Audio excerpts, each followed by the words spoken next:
Imagine this: a quiet, small town where nothing ever happens.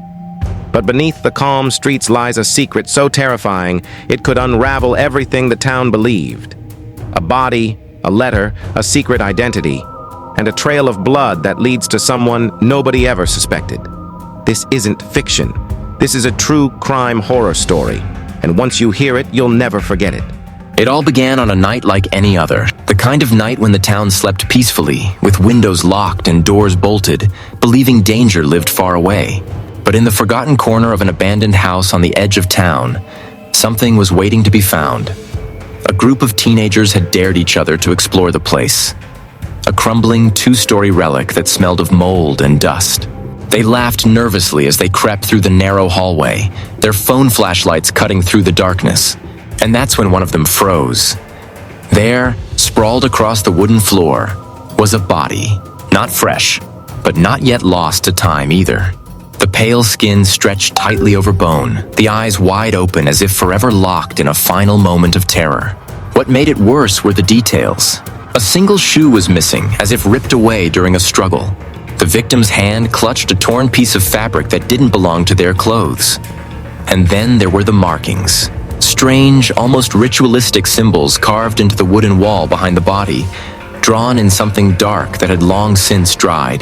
The teenagers bolted, screaming into the night, but one detail would never leave their minds. Before they ran, they swore they heard something upstairs. Slow, deliberate footsteps echoing above them. When the police arrived hours later, the house was empty. No one upstairs. No intruder. Just the body, the missing shoe, and those chilling symbols. The first clues in a case that would haunt the town forever. The victim was not just a name in a headline. They were a person with a life, with habits, with secrets that only came to light when it was already too late. Her name was Elena Marlowe. 28 years old, a librarian in the heart of town. To everyone who knew her, she was quiet, polite, almost too gentle for the world around her. She spent her days recommending mystery novels to children, organizing book clubs, and volunteering at the local shelter. If you asked anyone in town, they'd tell you she was the last person you'd expect to end up at the center of something so dark. But here's where the story begins to twist. Elena's neighbors recalled that in the weeks leading up to her death, she had grown restless. She stopped attending her usual gatherings, canceled book club meetings, and began locking her doors earlier than usual. Some said they saw her pacing near her window late at night, clutching papers, almost as if she was waiting for someone, or hiding from them. Her last known movements were ordinary on the surface. She left work at 8:15 p.m., walked her usual path home, and was spotted entering her apartment building just before 9. Nothing unusual, no one suspicious, just another night. But what detectives later found inside her home painted a far stranger picture. An unmarked envelope on her desk, filled with cryptic notes, written in her own handwriting, but addressed to no one. And in the margin of one page, a chilling line repeated over and over. "He's closer than they think." Elena Marlowe wasn't just a victim. She was someone who knew she was being watched, and perhaps even knew who was watching her. The town's calm was shattered, and detectives quickly descended on the crime scene. Every detail mattered. The broken window, the muddy footprints, the faint scent of perfume lingering in the air. Questions began to swirl. Was this a robbery gone wrong? Or something far more personal? Detectives went door to door, questioning neighbors. One man swore he heard shouting late at night. Another claimed to see a figure rushing through the alley. And a mysterious woman admitted she saw someone enter the abandoned house hours before the body was discovered. But when pressed for details, her story changed. Again and again, the victim's friends were called in. They described the victim as kind, quiet, with no enemies. Yet one friend hesitated. Nervous glances, stammered answers. An alibi that didn't quite line up. Suspicion grew. Detectives dug deeper and found something troubling. Text messages from the victim's phone, pointing to a secret meeting the night of the murder. And the person they were supposed to meet was that same nervous friend. Suddenly, the case seemed solved. Motive, opportunity, shaky alibi, it all fit too perfectly. Detectives leaned in on him, convinced they had their killer. But then, a single overlooked detail surfaced. A witness placed that friend miles away at the exact time of death. The case wasn't solved at all.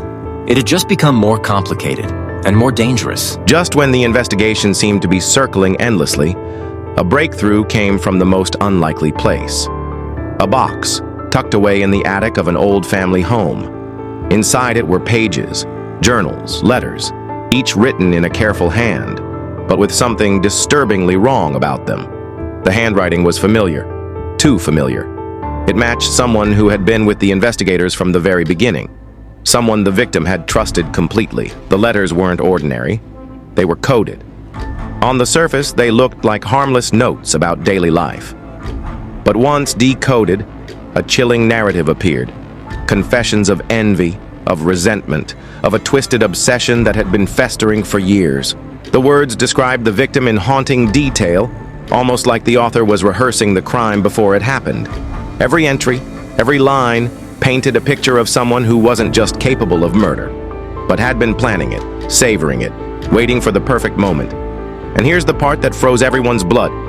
This wasn't a stranger. It wasn't a shadow lurking in the dark.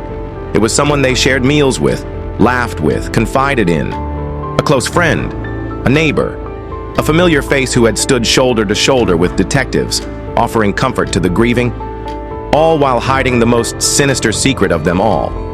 The town's reality cracked in that moment, because if a friend could do this, then no one was safe.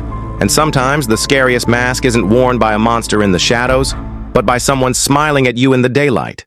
The courtroom was silent. You could almost hear the sound of people holding their breath as the suspect was led inside, hands chained, head lowered. For weeks, the town had speculated, gossiped, and accused one another, but nobody, not a single soul, expected it to be them. The person they once trusted, the person who had been part of every vigil, every search party, every prayer, was now standing trial for a crime so brutal it still haunted every corner of the town. The evidence was undeniable. Diaries filled with twisted thoughts, letters hidden in secret compartments, fingerprints on the victim's belongings. Piece by piece, the puzzle came together, painting a picture of someone who had been wearing a mask all along. The prosecutor's voice echoed like thunder. This was no accident. This was no moment of madness. This was planned. And in that moment, the room erupted. Gasps, tears, disbelief. The victim's family sat frozen, their faces pale, as if reality had shattered before them. Friends whispered, unable to understand how someone so close, someone so familiar, could also be so monstrous. It was betrayal in its purest, darkest form. When the verdict came, guilty, the crowd erupted again. Some wept, some sighed with relief, others simply sat in silence, staring at the person they thought they knew. And as the suspect was taken away in handcuffs, the truth settled over everyone like a suffocating fog. The real horror wasn't the crime itself. It was that evil had lived among them, disguised as one of their own. Sometimes the scariest monsters don't come from the shadows. They come from the people we trust the most. It gave you chills. Just wait until you hear what's coming next. Because the next case we're diving into is even darker, even stranger, and it will make you question everything you thought you knew about true crime. Trust me, you don't want to miss it. So if you enjoyed this story, hit that like button. It helps more people discover these hidden horrors. Drop a comment below and tell me which moment shocked you the most. And of course, make sure to subscribe and turn on the notification bell so you'll be the first to know when the next terrifying true crime horror story goes live. Because the nightmare is only just beginning.